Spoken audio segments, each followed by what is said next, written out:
وقال تعالى في شان حبيبه آمرا ومخبرا إن الله وملائكته يصلون على النبي يا أيها الذين آمنوا صلوا عليه وسلموا تسليما اللهم صل على سيدنا مولانا محمد وعلى آل سيدنا مولانا محمد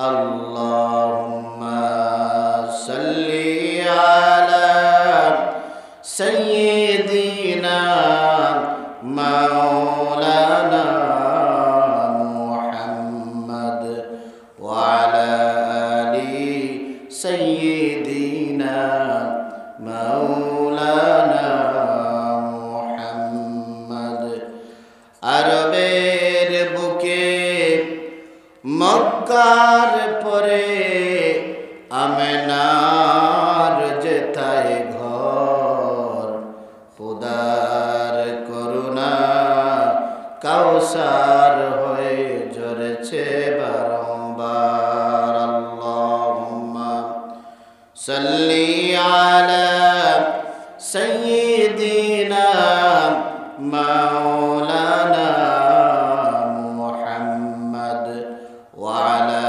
আলি সাইয়্যিদিনা মাওলানা মুহাম্মদ সালাম জানাই তারি কুলে যদিও আল্লাহ বহু দূরে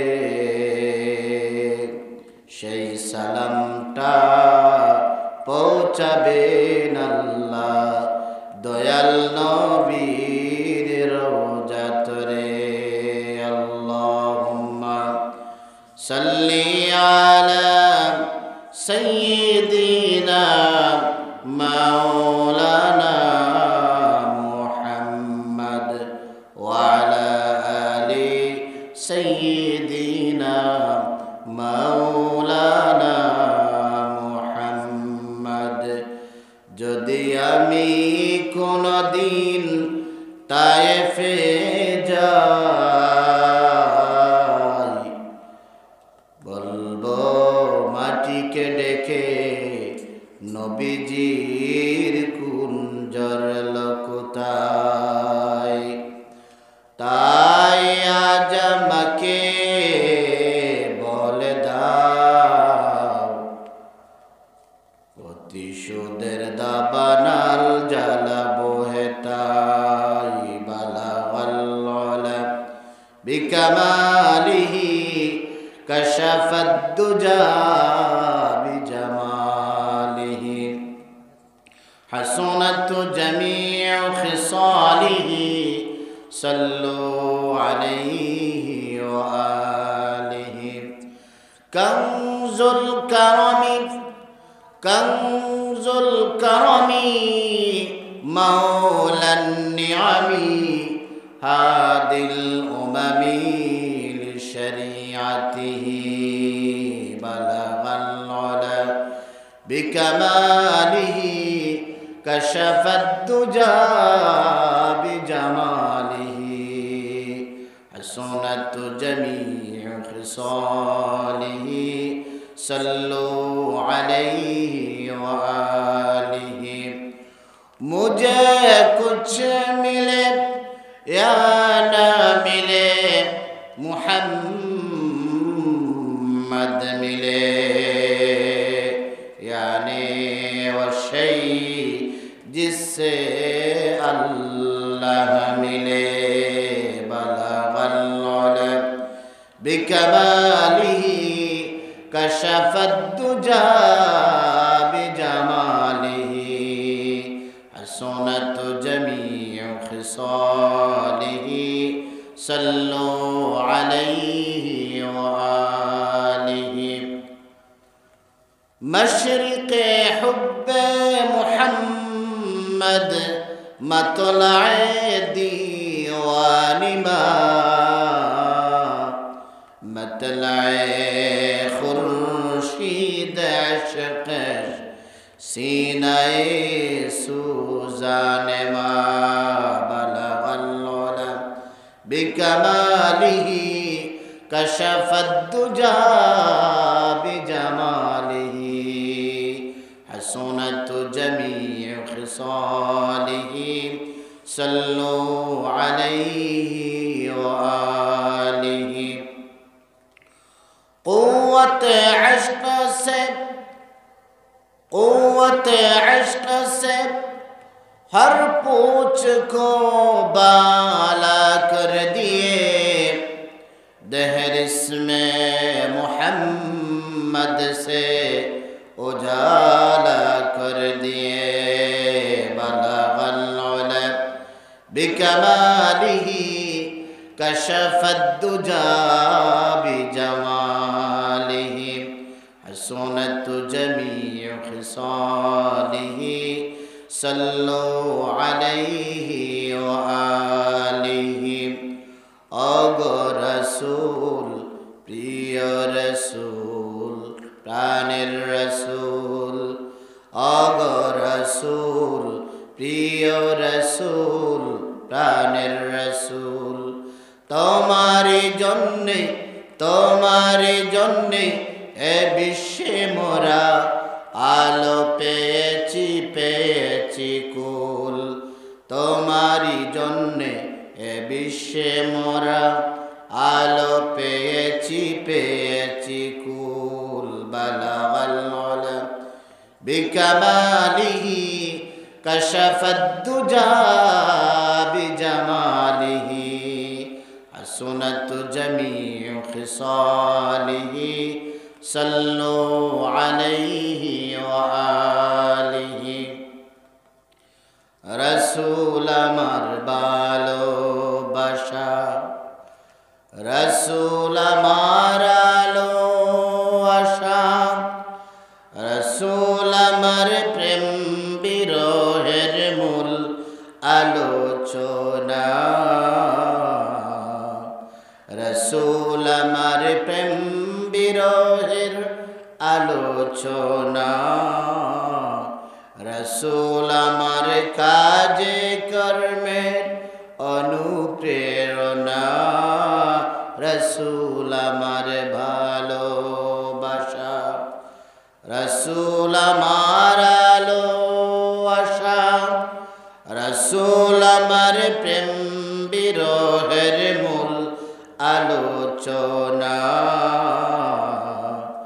রসুল আমার ভালোবাসা বালাগাল উলা বিকামালিহি কাশাফাদ দুজা বিজামালিহি হাসনাত জামিউ খিসালিহি সাল্লু আলাইহি ওয়া আলিহি লা ইলাহা ইল্লাল্লাহ লা ইলাহা ইল্লাল্লাহ লা ইলাহা ইল্লাল্লাহ লা ইলাহা ইল্লাল্লাহ তোমার নামে যদি গান গাওয়া হয় গান সুন্দর হয় তোমার নামে যদি গান গাওয়া হয় গান সুন্দর হয় তোমার সৃষ্টি পানে যদি চাওয়া হয় চোখ সুন্দর হয় তোমার নামে যদি গান গাওয়া হয় গান সুন্দর হয় তোমার নূরের আভা চাঁদকে দিলে চাঁদ জ্যোৎস্না পেল তোমার প্রেমের রং সূর্য নিয়ে সে যে দীপ্ত হলো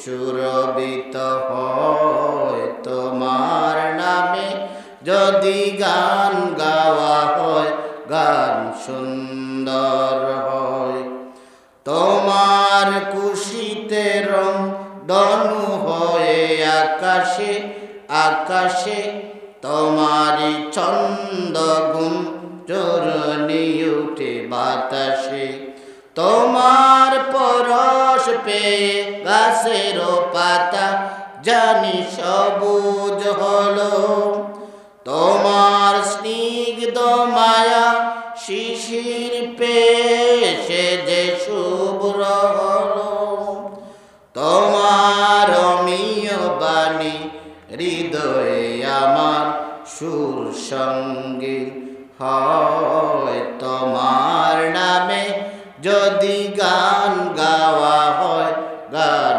সুন্দর হয় তোমার নামে যদি গান গাওয়া হয় গান সুন্দর হয় লা ইলাহা ইল্লাল্লাহ লা ইলাহা ইল্লাল্লাহ আল্লাহু আল্লাহ আল্লাহু আল্লাহ আল্লাহু আল্লাহ আল্লাহু আল্লাহ আল্লাহু আল্লাহ আল্লাহু আল্লাহ আল্লাহু আল্লাহ আল্লাহু আল্লাহ আল্লাহু আল্লাহ আল্লাহু আল্লাহ আল্লাহু আল্লাহ প্রথমে আল্লাহ শেষেও আল্লাহ প্রথমে আল্লাহ শেষেও আল্লাহ উপরে আল্লাহ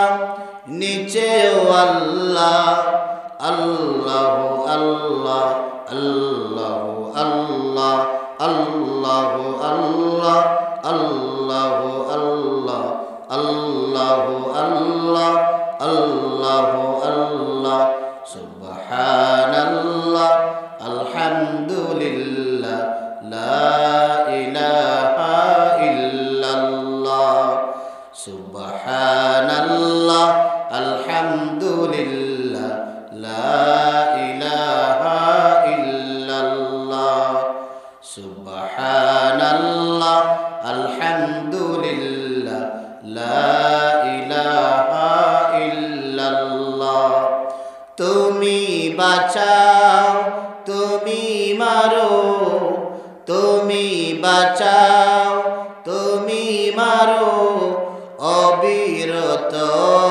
ক্ষমা করো ধরার যেজন তাকেই ধরো ধরার যেজন তাকেই ধরো তোমার মুঠোয় সবই আল্লাহ সুবহানাল্লাহ আলহামদুলিল্লাহ লা ইলাহা ইল্লাল্লাহ সুবহানাল্লাহ আলহামদুলিল্লাহ লা ইলাহা ইল্লাল্লাহ তোমার রিজিকে পরে তোমার রিজিকে পরে অবাধ্য হই কেমন করে খুঁজে না পাই কোনো বাসা খুঁজে না পাই কোনো বাসা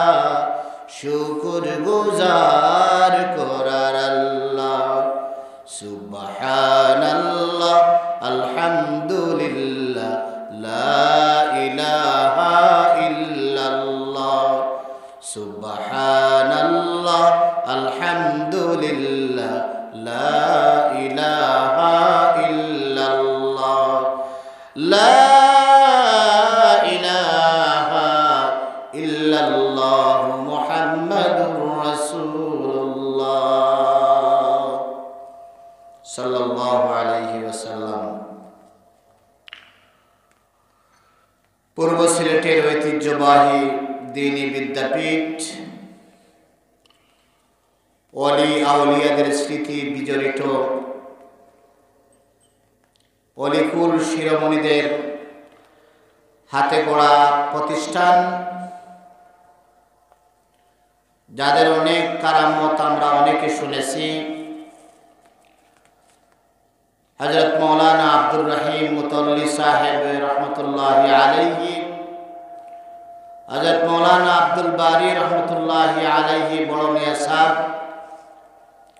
হযরত মাওলানা ইব্রাহিম আলী শরীফ সাহেব রহমতুল্লাহি আলাইহি হুরুমিয়া সাহেব সহ আর অনেক সিংহ মানুষের ত্যাগ তিতিক্ষায় লালিত এবং প্রতিষ্ঠিত ঐতিহ্যবাহী দ্বীনি বিদ্যাপীঠ জিঙ্গাবাড়ি ফাজিল ডিগ্রি মাদ্রাসার 145তম বার্ষিক ওয়াজ মাহফিলের এ মহতি পর্বের সম্মানিত সদরুল মুহতারাম দামাত বারাকাতুহুমুল আলিয়া মঞ্চে উপবিষ্ট জিগর উলামায়ে কেরাম, আইম্মায়ে মাসাজিদ, মুআজ্জাজ ও মুকাররম মুরব্বিয়ান আযম, তারুণ্যের অহংকার ছাত্র ভাইরা এবং যুবক ভাইরা, পর্দার অন্তরালে বসা আমার সবচেয়ে সম্মানিতা সরলা অবলা মা এবং বোনেরা, আসসালামু আলাইকুম ওয়া রাহমাতুল্লাহি ওয়া বারাকাতুহু। আল্লাহ সুবহানাহু ওয়া তাআলার দরবারে আলিশানে অসংখ্য অগণিত শুকরিয়া যে আল্লাহ সুবহানাহু ওয়া তাআলা আমাদেরকে সকাল 9টা থেকে নিয়ে রাত 1:45 পর্যন্ত ধারাবাহিকভাবে বিভিন্ন কর্মসূচির মাধ্যমে, দুটি অধিবেশনের মাধ্যমে আমরা আলোচনা, ইসলামী সঙ্গীত, কসিদা, পুরস্কার বিতরণী অনুষ্ঠান সহ যাবতীয় কর্মসূচি পালনের মাধ্যমে এ সময় পর্যন্ত উপনীত হতে পেরেছি যে মাবুদ আমাদেরকে করুণা করেছেন, মায়া করেছেন, দয়া করেছেন, নেক নজর আমাদের দিকে দিয়েছেন। সে মহান মাবুদের দরবারে আমরা শুকরিয়া আদায় করি, পড়ি আলহামদুলিল্লাহ। আমরা যারা কোরআন জানি, কোরআন পড়ে কোরআন বোঝার চেষ্টা করি না। আমার আল্লাহ সুবহানাহু ওয়া তাআলা কোরআন কারীমের মধ্যে ওয়াদা করেছেন, আমার বান্দা বান্দি যারা আমার নিয়ামত পায়, আমার নিয়ামত সব সময় ভোগ করে, সাথে সাথে আমার নিয়ামতের শুকর আদায় করে, আমি আল্লাহ ওয়াদা করলাম শুকর আদায় করলে আমি সেই শুকর, সেই নিয়ামতকে জীবনে বৃদ্ধি করে দিব। আর যারা নাফরমানি করবে আমি আল্লাহ আযাব দেওয়ার ব্যাপারে বড় কঠোর। আল্লাহ রাব্বুল আলামিন কোরআন কারীমের মধ্যে জানান, লা ইন শাকারতুম লাযীদান্নাকুম ওয়া লা ইন কাফারতুম ইন্না আযাবি লাশাদীদ। যারা আমার নিয়ামতের শুকর আদায় করে আমি আল্লাহ সেই নিয়ামতকে তার জিন্দেগিতে বাড়িয়ে দেই। আর যারা কুফরি করে, অস্বীকার করে, আমার একথা তোমাদের জানার প্রয়োজন, আমি আল্লাহর শাস্তি অত্যন্ত বড় কঠিন। আল্লাহ পাক কোরআনে কারীমের 30 পারার মধ্যে বলেন, আমার ধরা বড় কঠিন, আমি যাকে ধরি কেউ ছুটতে পারে না। ইন্না বাতশা রাব্বিকা লাশাদীদ ইন্নাহু হুয়া ইউবদিউ ওয়া ইউঈদ। আমার ধরা বড় শক্ত, আমি ধরি না, আর কাকে যখন ধরি ধরলে আমি ছাড়ি না। আল্লাহ পাক সহজে কোনো মানুষকে ধরেন না। আল্লাহ পাক এত রহমওয়ালা, আল্লাহ পাক তার ভালোবাসাকে 99 ভাগ তার হাতে রেখে দিয়েছেন। মাত্র 1 ভাগ ভালোবাসা আল্লাহ পাক দুনিয়া এই কায়নাতের সকল মাখলুকাতের মধ্যে আল্লাহ পাক দিয়েছেন। মাত্র 1 ভাগ ভালোবাসা, মায়া, মহব্বত। যে 1 ভাগ ভালোবাসার কারণে আমরা যদি একটু চিন্তা করি, গবেষণা করি, একটি মুরগি যখন তার ছানা নিয়ে, বাচ্চা নিয়ে ঘর থেকে বের হয়, বাচ্চাদেরকে খাবার খাওয়ানোর জন্য, নিজে ভুক্তভোগী মা তার পেটে খাবার দেওয়ার জন্য, ওই বাচ্চাওয়ালা মুরগি যখন তার বাচ্চাদেরকে নিয়ে বেড়াতে শুরু করে, হানি সংগ্রহ করার জন্য চলে, তখন দেখা যায় যদি কোনো চিল গাছ থেকে বাচ্চাদের দিকে হানাদের আক্রমণ করার চেষ্টা করে, ওই মা তার বাচ্চাকে সংরক্ষণ করার জন্য বাচ্চাদেরকে ডানার ভিতরে রেখে ওই চিলের দিকে, ওই শিগালের দিকে, ওই প্রাণের দিকে সেই অস্ত্র ধরে দেয় যে তোমরা আমার বাচ্চাদেরকে আক্রমণ না করে আগে আমাকে দুনিয়া থেকে বিদায় করো, তারপর আমার বাচ্চার ব্যাপারে চিন্তা করো। আল্লাহ রাব্বুল আলামিন ভালোবাসা মাত্র 99 ভাগ তার কাছে রেখে দিয়েছেন, মাত্র 1 ভাগ ভালোবাসা শুধু মানুষ এবং সব কায়নাত মাখলুকাতের প্রতি আল্লাহ পাক দিয়েছেন। হযরত সুলাইমান আলাইহিস সালামের যুগে 2 জন মহিলা তার 2টি বাচ্চা নিয়ে একটি জঙ্গলের ভিতর দিয়ে যাচ্ছে। আমার কথা নয়, হাদিসের কথা।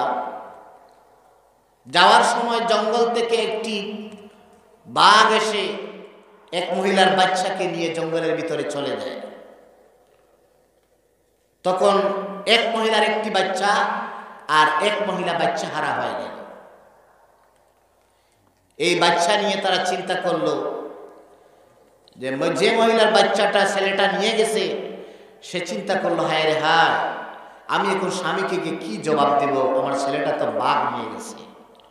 আমি যদি স্বামীকে বলি হয়তো আমাকে মৃত্যু বলতে পারে, অথবা আমাকে জেলের মধ্যে নিয়ে যেতে পারে, আমার বিরুদ্ধে মামলাও দিতে পারে, ছেলে প্রচারকারী হিসাবে আমাকে মামলা দিতে পারে। সেই সময়ের গভর্নর ছিলেন, পয়গম্বর ছিলেন হযরতে সুলাইমান আলাইহিস সালাম। যেই সুলাইমান আলাইহিস সালামের আল্লাহ পাক পাখির ভাষাও তিনি জানেন, তিনি পিঁপড়ার ভাষাও জানেন, সকল মাখলুকাতের ভাষা তিনি জানতেন। আল্লাহ পাক তাকে সেই শিক্ষা দিয়েছিলেন। পরের দিন যেহেতু একটি ছেলে সন্তান রয়েছে, এই সন্তানটা কে নিবে, কার স্বামীর কাছে গিয়ে বিপদ থেকে উদ্ধার হবে, এই বাচ্চা নিয়ে বিরাট টেনশনে পড়ে গেল। পয়গম্বর সুলাইমান আলাইহিস সালামের কাছে 2 মহিলা একটি সন্তানকে নিয়ে তার কাছে বিচার প্রার্থী হলো, হুজুর আমরা বিপদে পড়ে গেছি। গতকালকে রাত আমরা একটি বাগানের মধ্যে 2টি বাচ্চা নিয়ে 2 জনের 2টি সন্তান নিয়ে রওনা দিয়েছিলাম। আমাদের একটি সন্তান বাগে নিয়ে গেছে। এখন এই সন্তান নিয়ে আমরা কাড়াকাড়ি হচ্ছি। আমি বলছি আমার সন্তান, ও বলছে ওর সন্তান। সুলাইমান আলাইহিস সালাম বললেন, ও মায়েরা, জানিয়ে রাখো আল্লাহ সুবহানাহু ওয়া তাআলা 100 ভাগ ভালোবাসার মধ্যে 99 ভাগ ভালোবাসা তার ভিতরে রেখে দিয়েছেন, তার মধ্যে সীমিত রেখেছেন আল্লাহ পাক। আর মাত্র 1 ভাগ ভালোবাসা তামাম মাখলুকাতের প্রাণী সমূহের মধ্যে বিতরণ করেছেন। আচ্ছা ঠিক আছে, তোমাদের ফয়সালা সহজে হয়ে যাবে, আমি এই বিচারের মামলার শুনানি দিব। ঠিক আছে, এই আমার সভাসদগণ, ঠিক আছে, ওই মহিলাদের বিচারটা হয়ে যাক, সন্তানটা কার। ঠিক আছে, তোমরা একটি ছুরি নিয়ে এসো, আর ওই সন্তানকে তাদের 2 মায়ের সামনে কেটে ফেলি। তখন যেই মার আসল সন্তান না, যে লুকোচুরি করতেছে, প্রতারণা করতেছে, সে বলতেছে ঠিক আছে ঠিক আছে, এবার দেখা যাক কি বিচার হয়। আর যেই মায়ের সন্তান যার 9 মাস 10 মাস যে গর্ভে ধারণ করেছে, গর্ভের কষ্ট বহন করেছে, প্রসবের কষ্ট গ্রহণ করেছে, ঠান্ডার সময় বাচ্চার কষ্ট হবে, বাচ্চার গর্ভের ভিতরে নিউমোনিয়া হয়ে যাবে। মা ঠান্ডা পানি দিয়ে গোসল করে না, ঠান্ডা পানি দিয়ে ওযু করে না, ঠান্ডা লাগায় না বাচ্চার জন্য। সেই মা তার প্রসব বেদনা কষ্ট সহ্য করে যে সন্তান প্রসব দিয়েছে, ওই মা বলল, পয়গম্বর সুলাইমান আলাইহিস সালাম, সন্তান জারি হোক, আমি চাই না আমাদের সামনে আমাদের সন্তানটাকে কেটে ফেলা হোক। আমি চাই এই সন্তানটা ওই মহিলাকে দিয়ে দেন, আর ওই সন্তানটা জীবিত হোক, জীবিত হলে আমাদের যে কোনো একজনের কল্যাণে আসবে। সুলাইমান আলাইহিস সালাম বললেন, আমি উপনীত হয়ে গেছি, রেজাল্ট পেয়ে গেছি, ফলাফল পেয়ে গেছি। ওই মহিলার সন্তান, যেহেতু ওই মহিলা তার মায়ায়, তার ভালোবাসায়, তার সামনে তার বাচ্চাকে কাতল করতে এবং দুনিয়া থেকে বিদায় করতে দেয় নাই। ও মহিলা, তুমি কিন্তু প্রতারণা করেছো, আমার সামনে তোমার হিসাব হয়েছে, তুমি চিহ্নিত হয়েছো একজন প্রতারক হিসাবে। এই হচ্ছে দুনিয়ার ভালোবাসা আর মায়া। আর আল্লাহ পাকের ভালোবাসা, মায়া, রহমত 99 ভাগ বেশি। আল্লাহ পাক বলেন ওয়াসিয়াত রাহমাতি কুল্লি শাই কুল্লা শাই, দুনিয়ার সব কিছুতে আমার রহমত প্রশস্ত। আল্লাহর নবী বলেন আল্লাহর রহমত এমন, বান্দা যখন আল্লাহকে পাওয়ার জন্য এক বিগত আগায়, আমার আল্লাহর রহমত তার দিকে 2 হাত আগায়। আমার নবী বলেন বান্দা যখন তার আল্লাহকে পাওয়ার জন্য, জান্নাত পাওয়ার জন্য, কল্যাণকর জিনিস পাওয়ার জন্য আল্লাহর রহমতের দিকে হেঁটে হেঁটে যায়, আল্লাহর রহমত তার জন্য দৌড়ে দৌড়ে অগ্রসর হয়। এই হচ্ছে আল্লাহর রহমত, আল্লাহর দয়া, আল্লাহর মায়া। আল্লাহ পাক যদি দয়া না করতেন তাহলে আমার 2টি চোখকে অন্ধ করে দিতেন। আল্লাহ পাক যদি দয়া না করতেন 1 হাত পঙ্গু করে দিতেন। আল্লাহ পাক যদি মায়া না করতেন তাহলে 1 পা পঙ্গু করে দিতেন। আল্লাহ পাক যদি মায়া না করতেন তাহলে কিডনি অকেজো করে দিতেন। আল্লাহ পাক যদি মায়া না করতেন শরীরের বিভিন্ন জায়গায় রক্ত চলাচল বন্ধ করে দিতেন। আল্লাহ পাক যদি মায়া না করতেন নাকটাকে যদি নাকের জায়গায় নাকে পিঠের মধ্যে দিয়ে দিতেন। আল্লাহ পাক যদি মায়া না করতেন চোখটাকে যদি এই সামনের চেহারার মধ্যে ফিট না করে মাথার পিছন দিকে দিতেন তাহলে কোনো জিনিস দেখতে গিয়ে পিছনে ঘুরতে হতো। আর মুখের উপরে যদি নাকটা না দিয়ে নাকটা যদি বগলের চিপার মধ্যে দিতেন অথবা পিঠির মধ্যে দিতেন তাহলে সামনে কোনো খাবার আসলে ওটাকে পিছনে দিয়ে তারপরে খেতে হতো। আল্লাহ পাক এত রহমান, এত রহিম, এত মায়াবান, যে অঙ্গ যেইখানে প্রয়োজন, যেইখানে ফিটিং দেওয়ার দরকার আল্লাহ সুবহানাহু ওয়া তাআলা বিনা আবেদনে, বিনা দরখাস্তে মানুষকে প্রত্যেকটি অঙ্গ যেইখানে সেটিং করার দরকার সেইখানে সেটিং করেছে। এজন্য আল্লাহ পাক কোরআনে কারীমের মধ্যে বলেছেন লাকাদ খালাকনাল ইনসানা ফি আহসানি তাকওয়িম, আমি মানুষকে অত্যন্ত সুন্দর অবয়বে যেইখানে যেই অঙ্গ দেওয়ার প্রয়োজন সুন্দরভাবে আমি আল্লাহ সৃজন করেছি। একটু জিকির করেন সুবহানাল্লাহ, আলহামদুলিল্লাহ, লা ইলাহা ইল্লাল্লাহ, সুবহানাল্লাহ, আলহামদুলিল্লাহ, লা ইলাহা ইল্লাল্লাহ, সুবহানাল্লাহ, আলহামদুলিল্লাহ, লা ইলাহা ইল্লাল্লাহ, সুবহানাল্লাহ, আলহামদুলিল্লাহ, লা ইলাহা ইল্লাল্লাহ, লা ইলাহা ইল্লাল্লাহ, মুহাম্মাদুর রাসূলুল্লাহ। আল্লাহ পাকের নিয়ামতের কি শুকরিয়া আদায় করবেন। আমি যখন অসুস্থ হলাম, কয়েকদিন থেকে শরীর দুর্বল, ডায়াবেটিস হয়ে গেল, নাকি প্রেশার লো হয়ে গেল, নাকি প্রেশার হাই হয়ে গেল, শরীর দুর্বল, হাঁটতে পারি না, মাথায় জিমজিম করে, চোখে দেখতে পারি না, এই যে অবস্থা শুরু হলো। হঠাৎ করে বুকের মধ্যে পেইন শুরু হলো, বুকের মধ্যে পেইন শুরু হলো, নিজে ভাবতেই পারি না যে আমার ব্লক হয়ে গেছে। যাক আল্লাহর মেহেরবানি, সেন্সলেস হয়ে গেলাম। আল্লাহর কি মেহেরবানি। আল্লাহ পাক যদি হায়াত না রাখতেন, যদি হায়াত শেষ হয়ে যেত তাহলে অনেক দিন আগে মকবরায় চলে যেতাম। কিন্তু আল্লাহর মেহেরবানি। এরপরে যখন ডাক্তারের কাছে গেলাম, চিকিৎসা তো সুন্নত, এই সুন্নত নামক চিকিৎসা করতে গেলাম, এনজিওগ্রাম করা হলো, ব্লক ধরা পড়লো, তারপর অপারেশন করলাম। যেই মহিলা, যেই ম্যাডাম, যেই ডাক্তার যেই চিকিৎসক আমার অপারেশন করলেন, রিংটা লাগালেন, আর আমার তো সেন্স আছেই যেহেতু এখন প্রাইমারি অ্যানেস্থেসিয়া দিয়েই তারা রিং লাগায়। আমাকে ডাক্তারনি বলল, হুজুর আপনি তো আল্লাহকে ভালোই জানেন, ভালোই চিনেন, দেখেন আল্লাহ পাক কি হিকমত রেখেছেন, একটু দেখেন।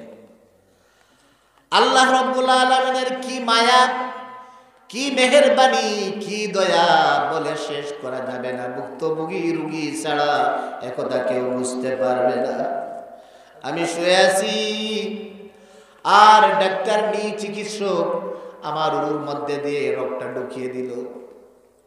2 মিনিটের ভিতরে রক্তটা হাড়ের মধ্যে চলে গেল আর কৃত্রিম রক্ত আমার ব্লক ছুটিয়ে দিল। ডাক্তারটি বলল, হুজুর দেখেন আপনার প্রেসারের মাধ্যমে 2টি ব্লক ছুটে গেছে আর একটি ব্লকের মধ্যে আমি এই একটি কৃত্রিম প্রণালী দিয়ে দিলাম, আপনার ব্লাড সার্কুলেশন হয়ে গেল। আমি জায়গার মধ্যে চোখের পানি ফেলে দিলাম আর বললাম, আল্লাহ আল্লাহ আল্লাহ আল্লাহ আল্লাহ আল্লাহ আল্লাহ। এরপরে আস্তে আস্তে আমার বুকুর পেইন আস্তে আস্তে লঘু হয়ে গেল, হালকা হয়ে গেল। এই হচ্ছে আল্লাহর মায়া, এই হচ্ছে আল্লাহর দয়া। আমার বোনেরা শুনে রাখেন, আল্লাহর নবী বলেছেন মহিলারা বেশিরভাগ জাহান্নামে যাবে 2টি কারণে। একটি হলো ওরা মানুষকে কোনো কিছু দিলে বেশি বেশি কোটা দেয়, আর আরেকটি হলো স্বামীর নাশুকরিয়া আদায় করে, যা কিছু দেয় অল্পে সন্তুষ্ট থাকে না, আর আরেকটি হলো মানুষকে লানত দেয়। এই বিভিন্ন কারণে মহিলারা জাহান্নামে বেশিরভাগ যাবে। আমার মা বোনেরা শুনে রাখেন, আল্লাহ পাক আপনাকে যেই চোখ দিয়েছেন, আপনাকে যেই মাথা দিয়েছেন, আপনাকে যেই কণ্ঠনালী দিয়েছেন, আপনাকে যেই জিহ্বা দিয়েছেন, আপনাকে যেই নাক দিয়েছেন, আপনাকে যেই কান দিয়েছেন, একটা একটা করে আপনি যদি গণনা করেন আল্লাহর নিয়ামত শেষ করতে পারবেন না। আমার কথা নয়, আল্লাহ পাক কোরআনে কারীমের মধ্যে চ্যালেঞ্জ করেছেন, ওয়া ইন তাউদ্দু নি'মাতাল্লাহি লা তুহসুহা। আমার বান্দারা, আমার বান্দিরা, তোমরা যদি আমার নিয়ামতকে গণনা করতে থাকো, অঙ্ক কষতে থাকো, গণনা করতে থাকো, গণনা করতে করতে ক্যালকুলেটর মারতে মারতে তোমাদের ক্যালকুলেশন 0 হয়ে যাবে। আমার আল্লাহর দেওয়া একটি নিয়ামতের শুকর আদায় করতে পারবে না। এত নিয়ামত আল্লাহ পাক দিয়েছেন। এই যে আমাদের খাদ্য নালী যেটা আছে, গড়গড়ি যেটা আছে, আমরা হয়তো দেখতে পারি হয়তো 7 অথবা 8 ইঞ্চি, সর্বোচ্চ 9 ইঞ্চি লম্বা মানুষ হলে, কিন্তু আমার আল্লাহ সুবহানাহু ওয়া তাআলা চিকিৎসা বিজ্ঞানীরা থিসিস করে তাদের জ্ঞানকে কাজে লাগিয়ে তারা দেখেছেন আল্লাহ পাক আমাদের খাদ্যনালীকে 22 ফিট লম্বা করে দিয়েছে। যদি কোনো কারণে খাদ্যনালীতে সমস্যা হয়ে যায়, ক্যান্সার হয়ে যায়, আল্লাহর কাছে যদি শেফা নসিব থাকে, আর আপনার ওই কণ্ঠনালী থেকে যদি 4 ইঞ্চি অথবা 8 ইঞ্চি এমনকি 4 ফুটও কাটা যায়, তাহলে 22 ফুট থেকে 4 ফুট বিয়োগ দিলে তো আপনার 18 ফুট এখনো বাকি থাকে। সুবহানাল্লাহ। আল্লাহ পাক মানুষকে এত নিয়ামত দান করেছেন, মানুষ যদি তার এই প্রত্যেকটা অঙ্গ নিয়ে একটু চিন্তা করে, আসলে মানুষ বুঝে না। আপনি বুঝতে পারবেন, একটি কৌশল আছে। সুফিয়ান সাউরি রাহিমাহুল্লাহ, ওনাকে ওনার একজন শীর্ষ ছাত্র বলেছিল, হুজুর আল্লাহর নিয়ামত বুঝার জন্য আমাকে একটি টিপস দেন, একটি চিকিৎসা দেন, আমি কিভাবে বুঝবো। সুফিয়ান সাউরি রাহিমাহুল্লাহ তার শীর্ষ ছাত্রকে বলেছিলেন, আমার ছাত্র শুনো, তোমার চোখ যে কি বড় নিয়ামত, তুমি অন্ধ মানুষটাকে জিজ্ঞেস করো। তোমার হাতটা কি নিয়ামত, যার হাত নাই তাকে জিজ্ঞেস করো। তোমার 2টা পা কি নিয়ামত, যার 2টি পাও নাই, হাঁটতে পারে না, ওই পঙ্গু মানুষ 2 সাইডে 2টা ক্যাচার দিয়ে চলে, তাকে জিজ্ঞাসা করো, জানবে পাওয়ার কি কদর। যার ব্রেইনে কাজ করে না মজদুর, তার দিকে চাও, তোমার মাথায় যে ব্রেইন আছে, আকল আছে, বুদ্ধি আছে, তার প্রমাণ পাবে। যার দাঁত নাই, তার দাঁতের কি কদর, তাকে জিজ্ঞেস করো। যার দীর্ঘদিন অসুস্থ হওয়ার কারণে জিহ্বার মজা নষ্ট হয়ে গেছে, তাকে জিজ্ঞেস করো জিহ্বার কি কদর। মেডিকেল শাস্ত্রবিদরা, বিজ্ঞানীরা বলেছেন প্রত্যেকটা মানুষের জিহ্বার ভিতরে আল্লাহ সুবহানাহু ওয়া তাআলা 3000 আস্বাদন স্তর রেখেছে। আপনাকে যদি প্রশ্ন করা হয়, আপনি যদি সুস্থ থাকেন, প্রশ্ন করা হয় ভাই বোন বলেন তো আপনার জিহ্বার মধ্যে যদি মিষ্টি দেওয়া হয় তাহলে কি লাগবে, তিতা লাগবে? নিশ্চয়ই আমার মা বোনেরা জবাব দিবেন, হুজুর আসলে মিষ্টি লাগে। যদি আপনাদেরকে প্রশ্ন করা হয় আপনাদের জিহ্বায় যদি নিম পাতা দেওয়া হয় তাহলে কি তিতা লাগবে না মিষ্টি লাগবে? আমার মা বোনেরা, আমার ভাইয়েরা নিশ্চয়ই জবাব দিবেন তিতাই লাগবে। যদি আপনার জিহ্বার ভিতরে তেঁতুল দেওয়া হয় অথবা বড়ই কুল দেওয়া হয় তাহলে কি মিষ্টি লাগবে? টক টক লাগবে, মিষ্টিও লাগতে পারে যদি অধিক পাকা হয়। তাহলে আমার বোনেরা, আমার ভাইরা, নিশ্চয়ই আপনারা 100% জবাব দিবেন যে হ্যাঁ আসলে আমাদের জিহ্বার মধ্যে টক টক লাগতেছে।